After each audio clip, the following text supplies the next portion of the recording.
বিসমিল্লাহির রহমানির রহিম। সংগ্রামী উপস্থিতি, আমাদের মাননীয় প্রধানমন্ত্রী যে প্রতিশ্রুতিগুলো আপনার নির্বাচনের আগে এবং পরে দিয়েছিলেন সেগুলো কিন্তু শতভাগ বাস্তবায়ন করছে এবং অল্প সময়ে কিন্তু বাস্তবায়ন করছে। আজকে সরকারের 180 দিন পূর্তি হয়েছে।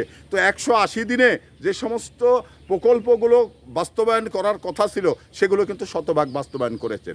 আপনারা জানেন যে মহিলাদের বাস সার্ভিস এটা কিন্তু আজকে চালু হয়েছে। তো তাহলে মহিলারা যথেষ্ট কিন্তু সুনাম করছে এবং তারা বলছেন যে এটা আরও আগে দরকার ছিল, আজ থেকে আরও 5 বছর আগে যদি করতে করা হতো তাহলে মহিলারা এই ব্যাপারে আরও একটু মানে সেফ হতো এবং তাদের জার্নিটা আর একটু ভালো হতো। তো সেই জায়গা থেকে বিগত সরকার যারা ছিলেন তারা হয়তো এই বিষয়টি মনে করেননি, যার কারণে করেননি। কিন্তু এই সরকার এখানে আসার পরেই দেখেছে যে আসলে মহিলাদের জন্য আলাদা সার্ভিস করা দরকার, সেটাই তারেক রহমান সাহেব করেছেন। তো এখন একটি জিনিস হলো যে আমরা এই প্রত্যেকটি মানে থানায় যে একটি হসপিটাল রয়েছে সেই হসপিটালে কিন্তু 50 সিটের একটি মেডিকেল রয়েছে। তো সেখানে 152 সিটের মানে মেডিকেল করবেন। কারণ কেন করবেন? এটা প্রত্যেকটি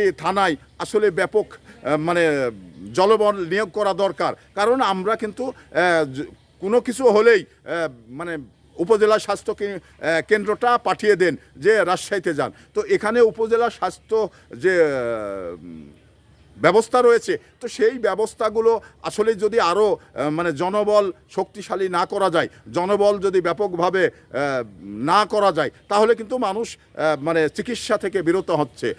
একটা জিনিস আপনি চিন্তা করবেন, একটি থানায় থেকে যখন আপনি শহরে যাবেন তখন কিন্তু একটি মাইক্রো প্রায় 3000 ভাড়া এবং একটি মানুষ সেই সক্ষমতা তার আছে কি না এটাও একটি ব্যাপার। তো এখানে যেন তেন প্রকারের সমস্যা হলেই তারা কিন্তু রাজশাহীতে দিপেটান। তো এটা একটি বিব্রতকর পরিবেশ।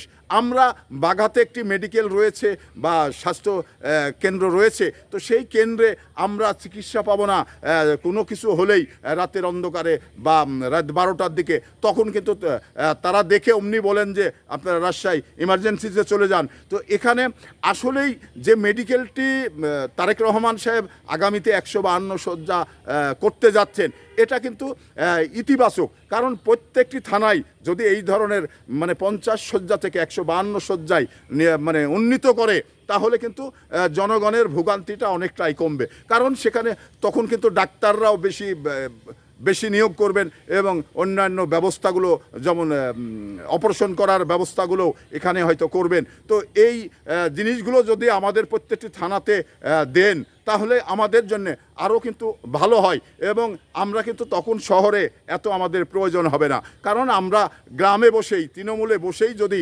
সমস্যাগুলো সমাধান করতে পারি তাহলে কিন্তু শহরমুখী আমাদের এত হওয়া লাগবে না।